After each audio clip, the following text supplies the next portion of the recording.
Alright guys, how's it going? So a lot of people are angry about Elden Ring Nightreign. In this video, let's break down why From Software's Elden Ring follow-up is proving so controversial and whether people are justified in being so annoyed. Now, let me just start with a brief summary of what this game actually is. This is not Elden Ring DLC, and it's not a sequel. Instead, it's a spin-off game with a rogue-like structure. Instead of the sandbox RPG experience of Elden Ring, Nightreign actually randomizes its world. It also means you don't have to own a copy of Elden Ring to play this. This is a standalone experience.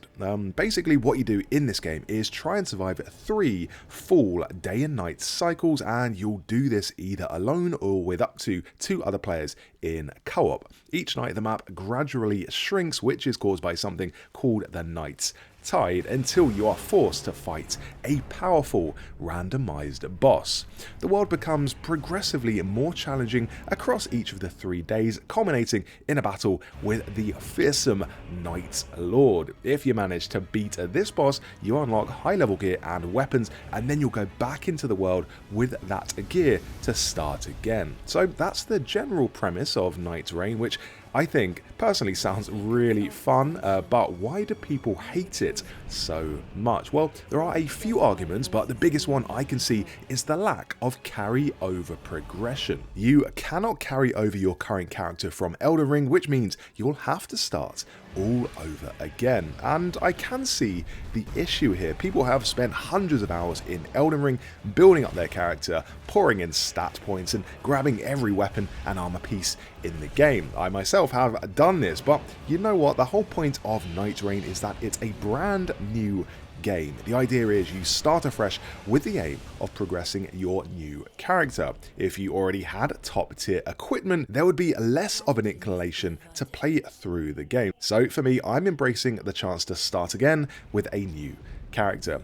However, this ties into what might be an even more controversial element of Nightreign. You won't be able to actually create a character from scratch. So how does this work? Well, rather than creating your character, you choose from one of 8 unique character builds. Each of these has their own weapons, fighting styles, abilities, and moves. It's kind of like at the beginning of Elden Ring, where you pick your starting class from a selection of 10.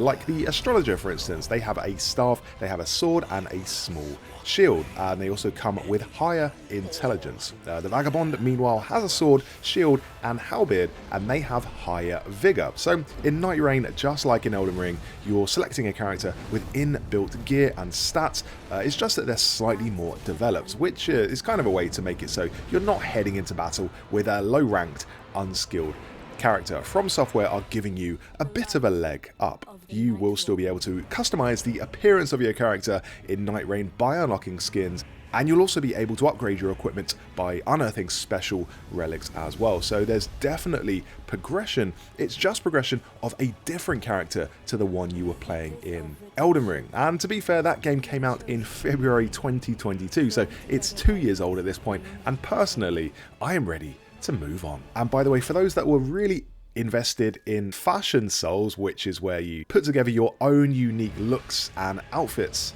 that's still something you're gonna be able to do in Nightreign.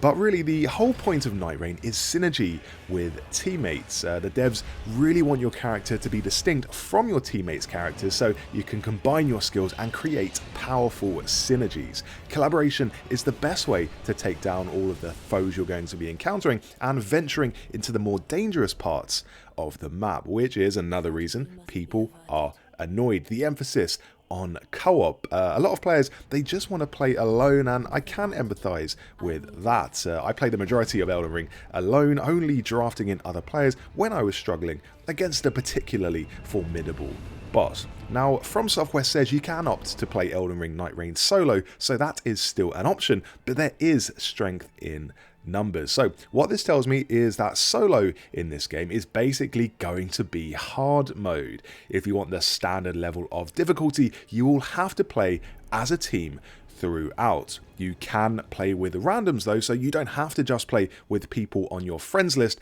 and there's also no voice comms, so don't worry about having to be social. If you don't want to speak, you don't have to. I would expect it to work similarly to past From Software games, so maybe you'll use a furled finger to call in support and chat to them by using an item that says one of a handful of predetermined phrases. So how exactly does combat change from Elden Ring? Well, it's more class-based and focuses on character types like tank, DPS, and healer. There are 8 classes in Nightreign to choose from. The same control scheme is there, so you won't have to learn new controls to, for instance, cast spells or use heavy attacks. It's just that there's more of a focus on teaming up. In short, everyone has a role to play.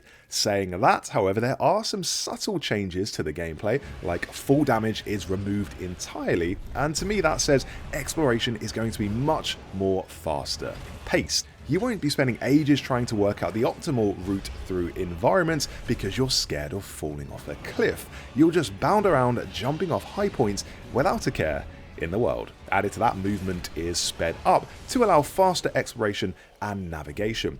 That's because, as mentioned, the map is shrinking and it shrinks at night. The devs are going to give you the speed to outrun this shrinkage and keep yourself alive. So I can imagine there are going to be some hectic moments where you're sprinting through the map, trying to keep in that ever-decreasing circle of safety.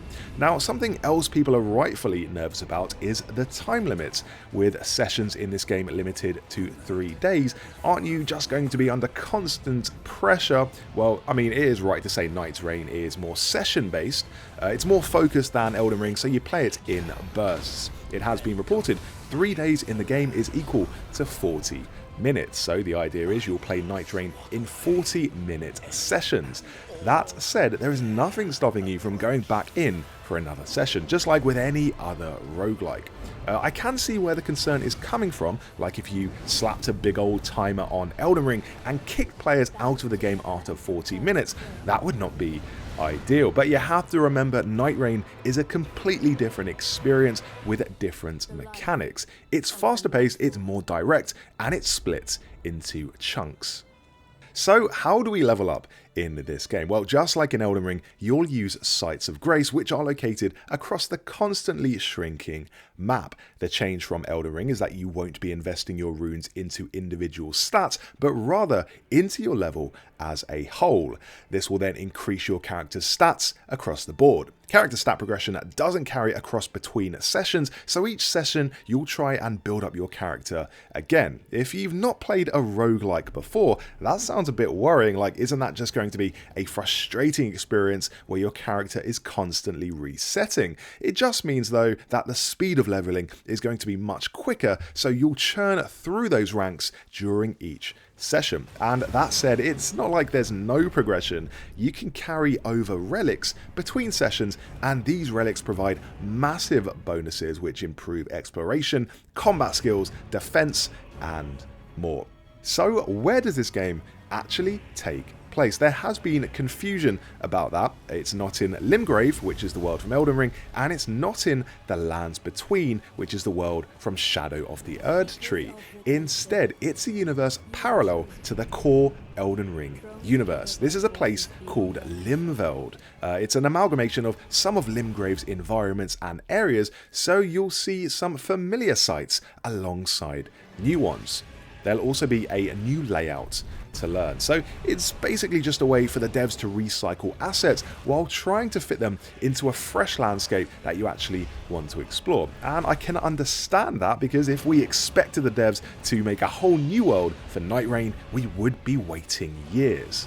Finally, the price. How much is Nightreign? Well, it won't be free to play, which is what a lot of people are currently concerned about, and that is great because it means From Software won't be charging for battle passes or gear, but it won't be a premium priced experience either, which is a big indicator of the game's scale. This is going to be a smaller experience than Elden Ring or its DLC, Shadow of the Erdtree, which are both full priced experiences. So I expect this to be half the price, so around $30. Elden Ring Nightreign is set to land on PC, PS5, PS4, Xbox Series X and Xbox One in 2025, although the exact date has not yet been confirmed.